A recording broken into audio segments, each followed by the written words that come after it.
Here we have for you is a typical North Anglo-Indian dish, pish pash, introduced by Helen Barrett, the daughter of Hope and Dennis Rowe, originally from Simla. Helen left India in the mid-1960s for England and later on came to Sydney. The ingredients required here are 1 tablespoon of cloves, 2 tablespoons of peppercorns, 1 kilogram of diced beef, 2 onions cut in quarters, and 1 spoon of ginger and garlic paste. Now add 7 cups of water, the onions, the ginger and garlic paste, and the beef.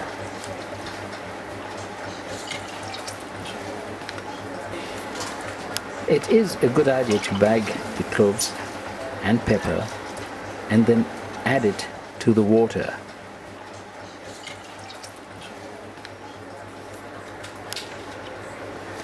Set the cooker to the halfway mark and cook for 15 minutes.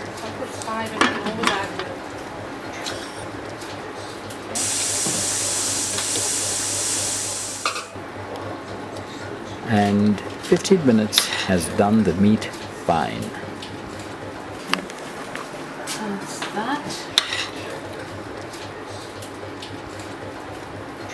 I thought that was a piece of...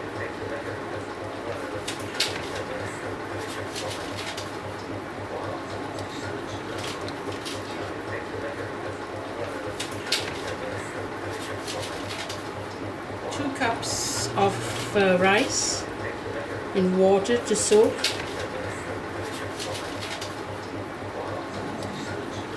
Soak the rice in cold water for half an hour, drain, and then add it to the contents. With salt to taste and pepper.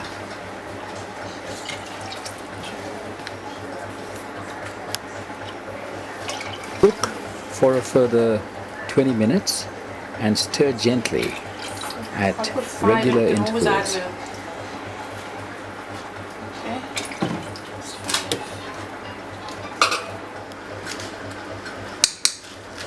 It is now time to add 2 cups of milk, 6 teaspoons of butter, and stir when golden brown.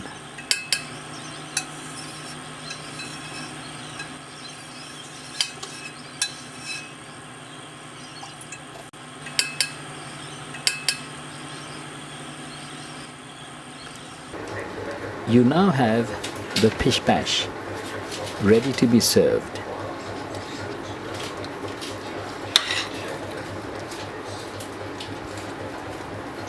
I thought that was a piece of...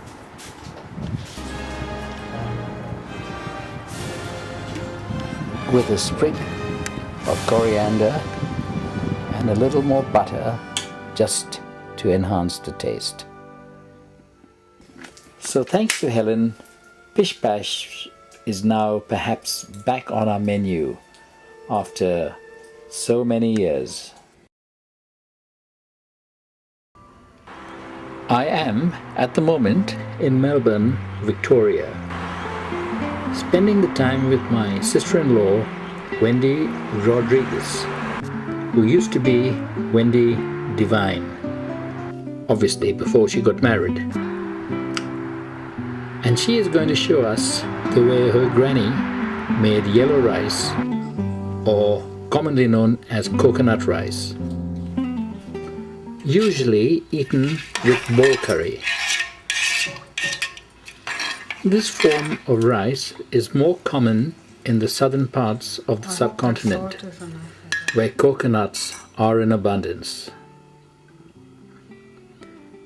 The amount we are doing is for 3 cups of rice.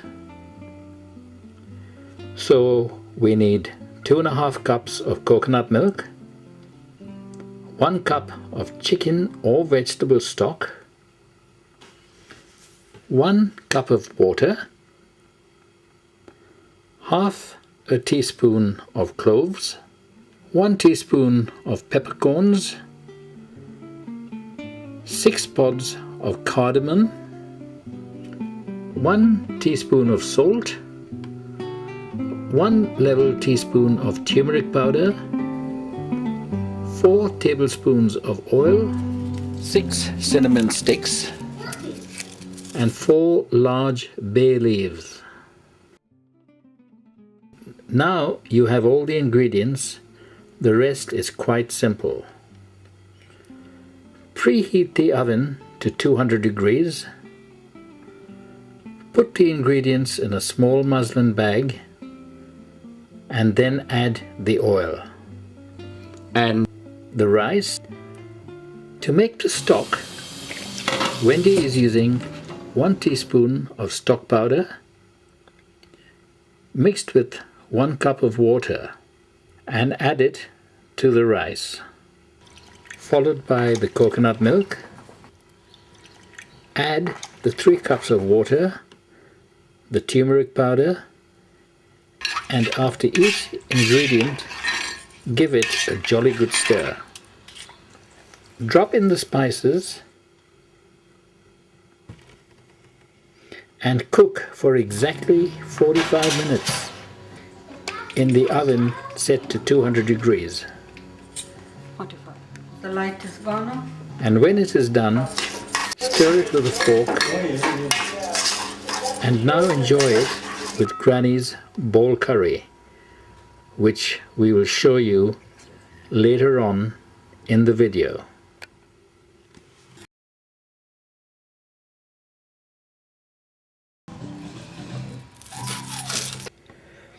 This time Wendy is showing Granny's grandkids and her great-grandkids how to prepare Hare's glaze.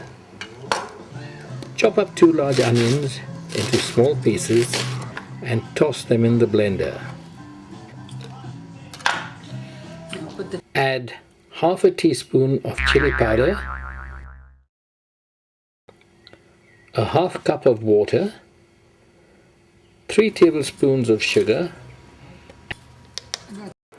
a pinch of salt, and give it the first blend. Then some more water and 2 dessert spoons of hot paprika. Pop the lid on and give it the final blend to form a nice paste. And the Hare's glaze is now ready to enjoy with the ball curry.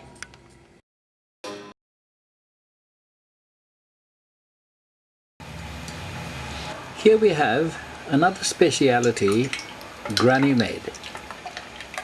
And Nellie Harrison, originally from Mount Abu, has volunteered to show us how to make mango fool.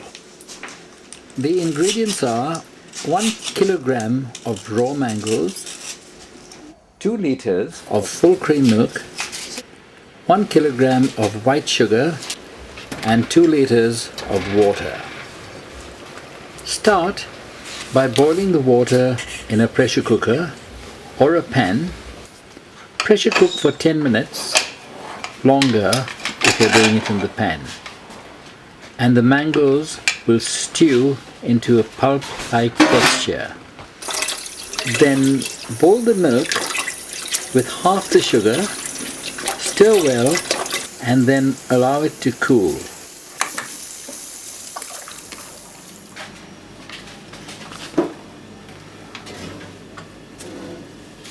Now it's time to make the pulp, scraping the flesh off the seed and leaving no waste. And cool the pulp in the fridge if you like. When cooled, empty the balance of sugar into the pulp. Stir the sugar well in and then add more ice. It is most important to have the pulp and the milk well chilled to prevent the milk from splitting. Now it's time to transfer the pulp into a large bowl to make room for the milk.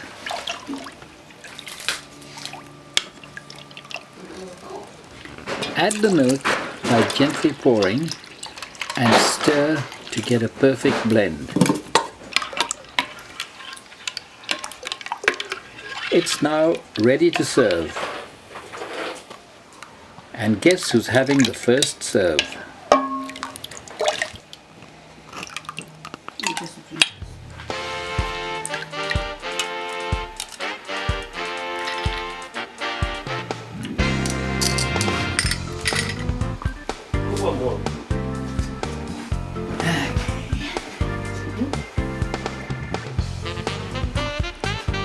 Yes, cheers.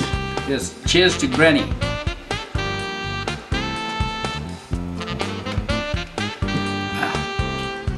That is absolutely beautiful.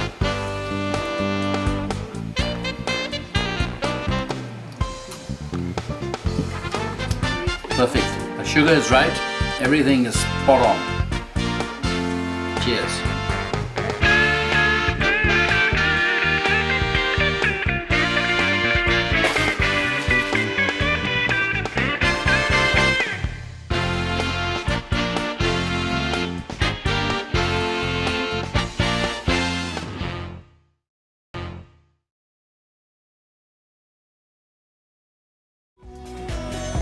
We are now crossing the Great Divide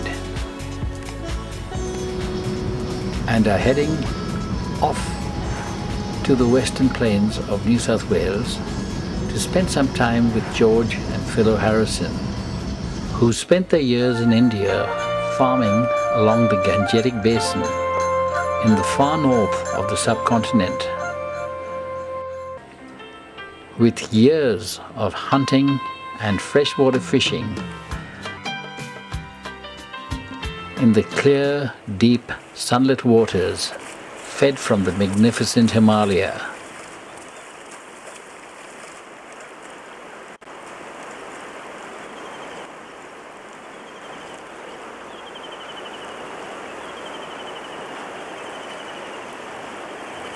Now retired in Parkes, New South Wales, they have earned the role of grandparents 9 times over. Philo is going to show you how to make hare kofta curry, Granddad's favorite in the old days. He would often shoot a hare and hand it over to Grandma to cook.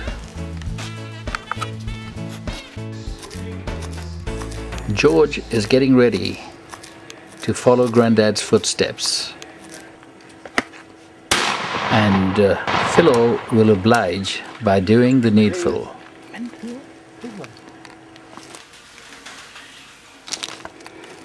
And now we have a hare to cook. Hare are not of the rabbit family, and unlike rabbits, have a red meat with not an ounce of fat. Yeah. Meatballs are made out of mince. So off to work we go. Country people are quite self-sufficient, and George and Philo know no other way. We have managed 1 kilo of lean mince, which will give us over 15 large koftas, an easy meal for about 6 people. We start with 1 egg as a bonding agent for the meatballs, 1 medium onion finely chopped, 3 green chilies finely chopped, Just show you. also a bunch of finely chopped coriander. Fine as you can. This is for garnish. This is for Mix all the ingredients together with the mince and add salt to taste. Then make them into balls and keep them aside for the gravy.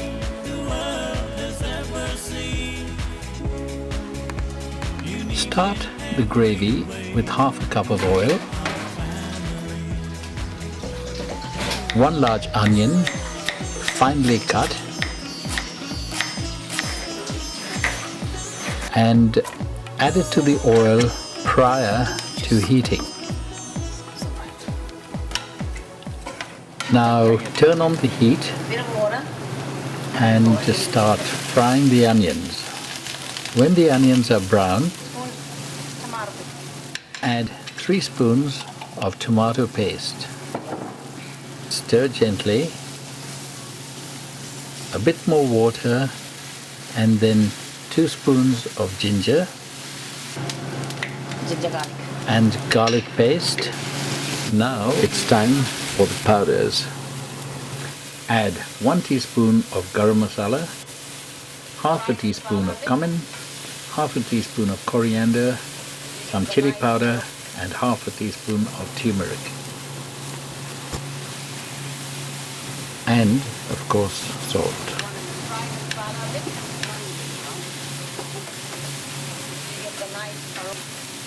Then add 2 cups of boiling water,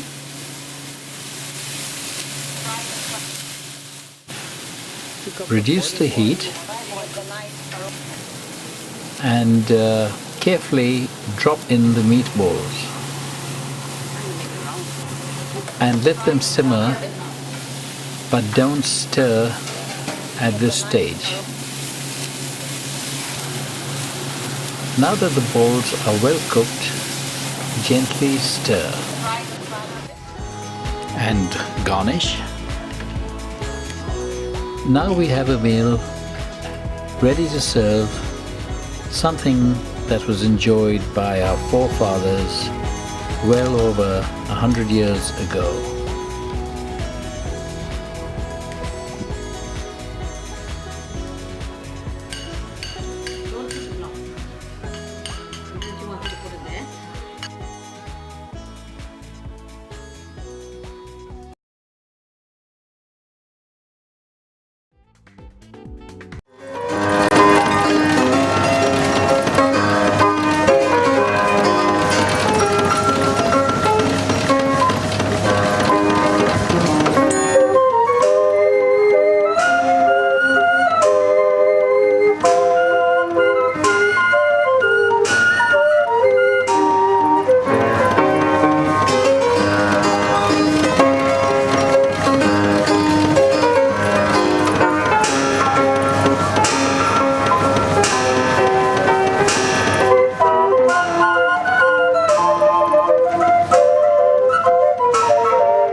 Two-thirds of the surface of our planet is covered with water, and Holton Rodriguez has spent his working career sailing the 7 seas, covering the coastal regions of our planet, and with it building up a collection of antiques, from pipes smoked by royalties to the world's first shaving razor and cooling fans before the discovery of electricity.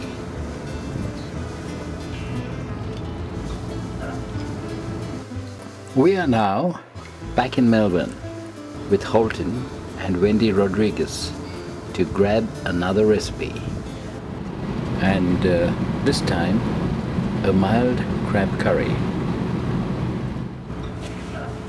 In the southernmost part of India, there are several islands which surprisingly a large community of Anglo Indians still there, of the older generation though, of Dutch, French and Portuguese descent, being well cared for by their children who are now overseas.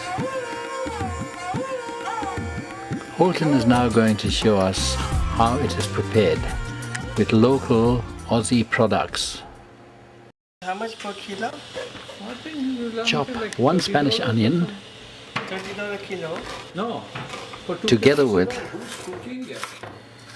half a white onion, a bunch of shallots,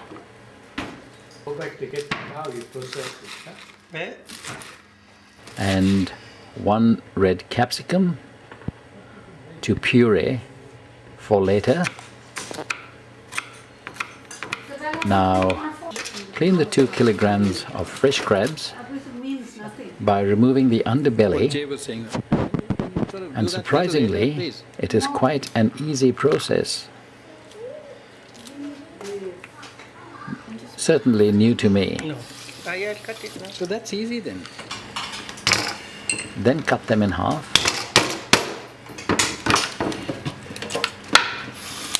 And keep them aside for the pot. Now drop the white onions and red capsicums in the blender with the shallots and blend to a fine puree. The next step is to separate the leaves from the coriander stalks and keep them aside for the garnishing. Add half a cup of oil and start by browning the Spanish onions. Add some salt, then add the blended mixture with some more salt if you like,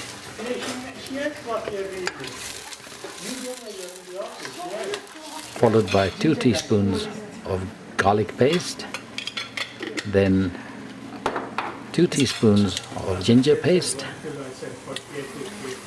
Okay, thank you. 1 tablespoon of garam masala. 1 tablespoon of garam masala. It's time now to chop up 1 large tomato and stir it in with the sizzling onions.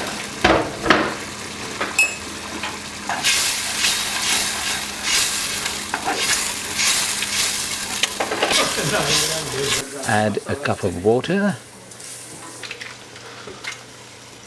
and then drop in the 2 kilograms of crabs with care.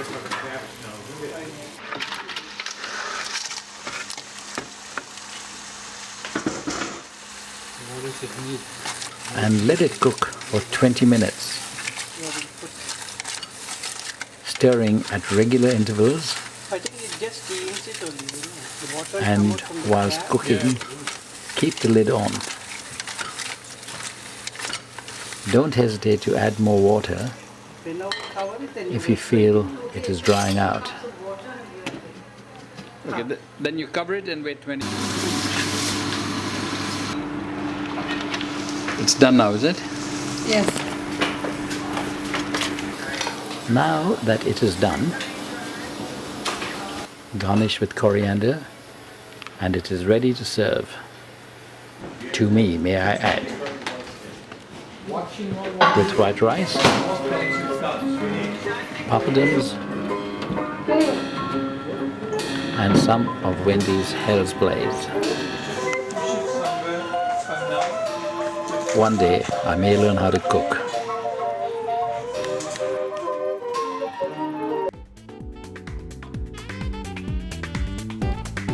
Sydney Rosario from Madras is preparing Dodole, an Xmas sweet prepared in South India by the Anglo Indians away from the servants, so their evil eyes won't spoil the Dodole flavor.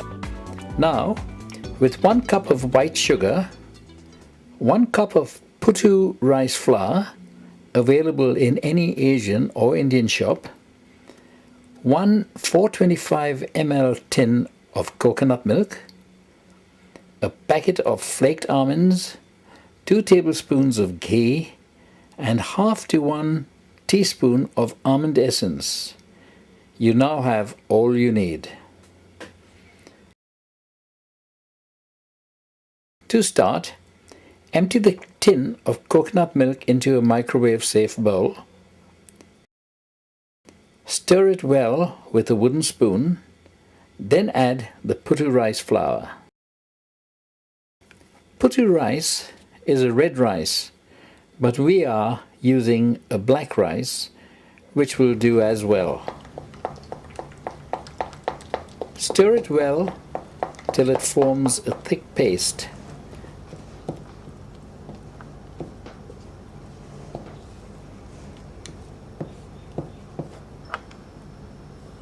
Add a cup of sugar and mix it in.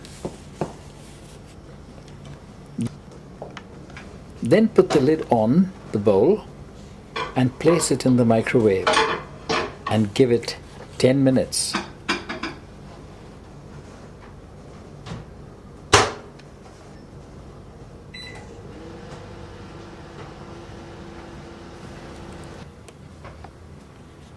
Remove the bowl and give it a jolly good stir. Then put it back in the microwave without the lid for another 8 minutes.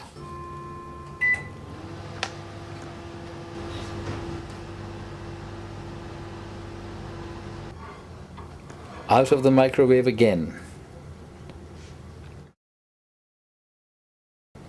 Add 2 tablespoons of ghee, 1 teaspoon of almond essence, and again stir it in and give it another 2 minutes.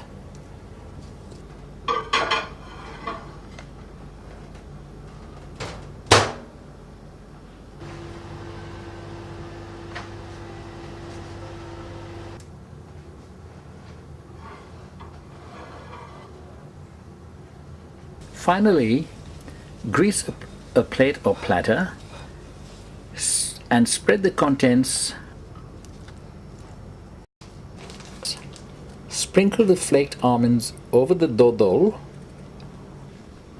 Wait for a day and then it's yours to devour.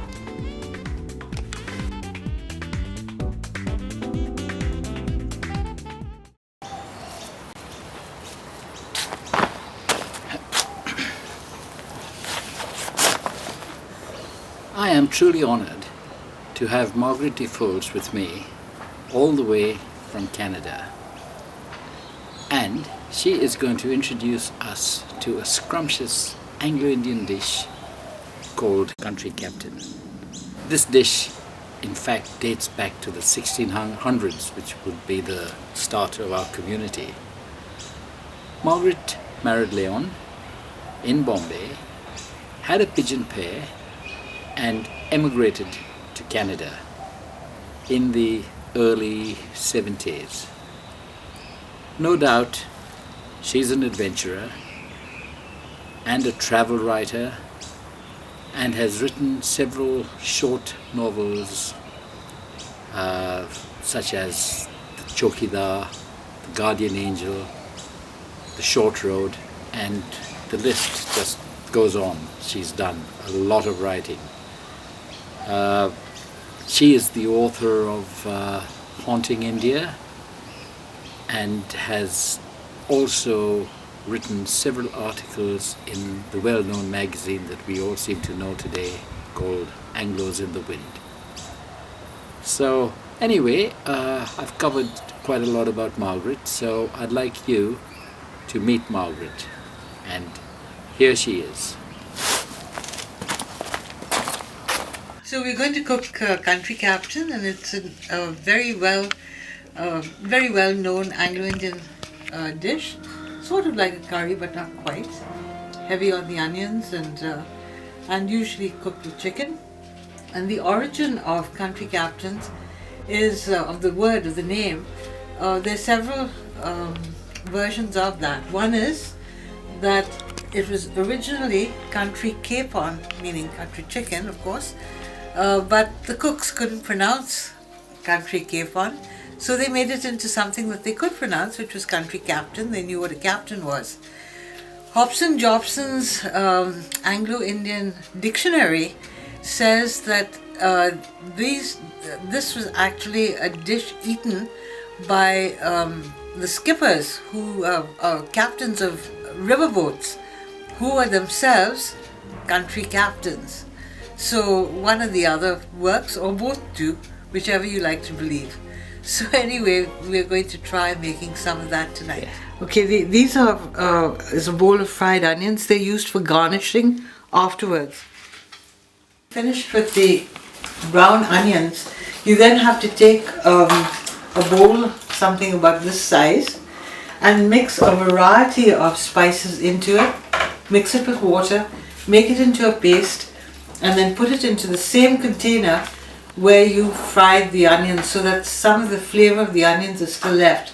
You may need to add a little bit more, probably a little bit more oil. This is a kilo of chicken, and it's dark meat, and it's in full sizes, so you have to cut that down into fairly small slices about. Alright, this is cumin powder, which we're going to put in liberally, because we need at least 2 tablespoons of cumin powder. We've also got some cumin seeds, which we'll use separately. Okay, dried red chilies go into this as well, and I just put that separately because we don't want to make that into a paste. And now we go for ginger. Teaspoon of ginger paste. Okay, turmeric is a quarter tablespoon of turmeric. A quarter tablespoon of turmeric would translate roughly to a teaspoon. So we're going to just put that in. And then paprika, 1 teaspoon of paprika. This is just for color, by the way. It's not hot at all. The chilies will add a little bit of water to it.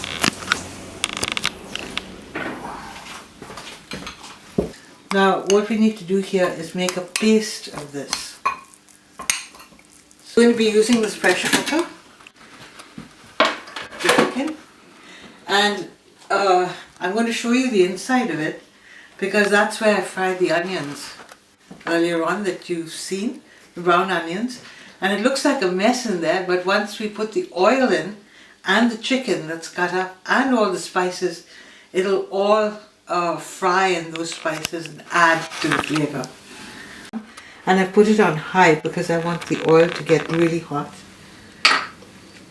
Seeds, because we've got cumin powder, but this will add to it. So that's like about a teaspoonful. Add that to it. Ready? Now you have to watch it now, otherwise these chilies will burn.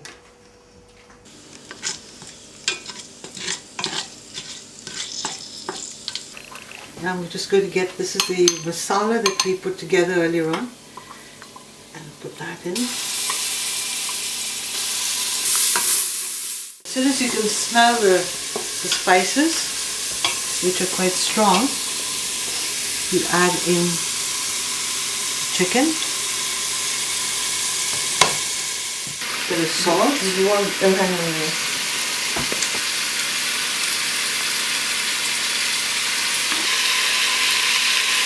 So now the meat is sealed.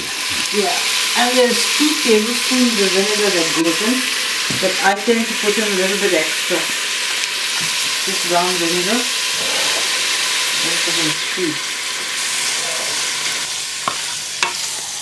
This is the secret ingredient, sugar.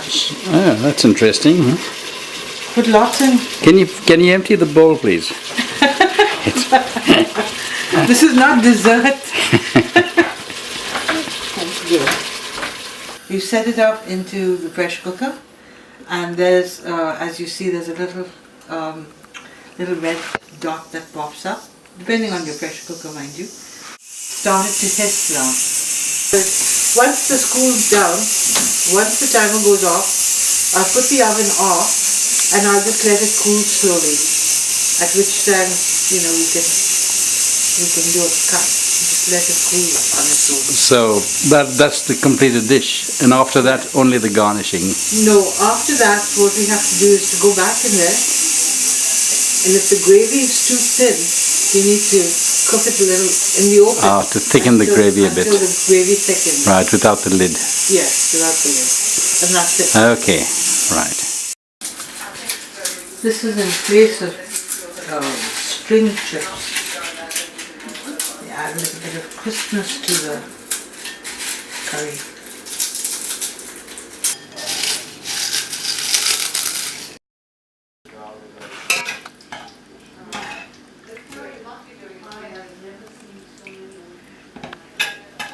Heavy.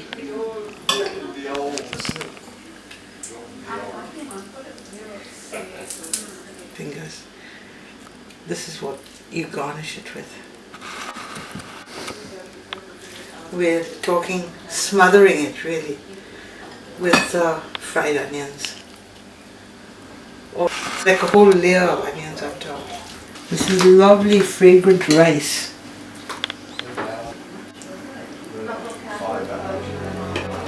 A bit of liquor and these crunchies on the side. It's like garnishing. Bon appetit!